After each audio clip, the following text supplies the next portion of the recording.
These days, it's all gluten-free this and gluten-free that, but what exactly is gluten, and should we be jumping on the gluten-free train? It's very confusing. So we have health and wellness reporters Alana Momini here to make sense of it all. Hi, Z. Hi. Yeah, well, a gluten-free diet has been linked to, increased energy, reduced belly bloat, but going gluten-free, if you don't have to, isn't necessarily good for your health. All right, so what is gluten exactly?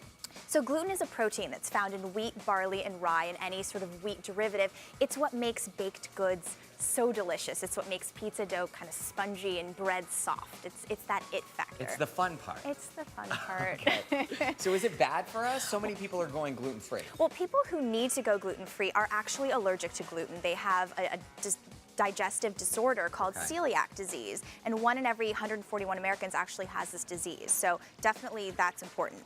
Okay, so these people, so those are the type of people right now going gluten-free? Right, but there's also a group of people that are gluten sensitive. So they're not necessarily celiac, they don't have like an intestinal disorder, but they have sensitivities, they have, constipation, bloating, fatigue, diarrhea. So they have symptoms, and over 20 million Americans are gluten sensitive. Okay. So that's a real issue as well. Well, those are really common symptoms for a lot of things. So how do you know it's related to gluten? Well, and that's the problem. They do overlap, so it's really hard to diagnose. You definitely, if you think you have a problem, if you have some of these symptoms, get screened by a specialist, but don't attempt to go gluten-free on your own.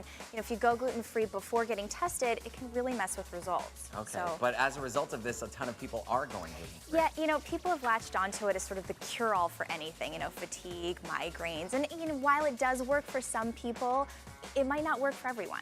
Okay, what about weight loss? Does it help with that?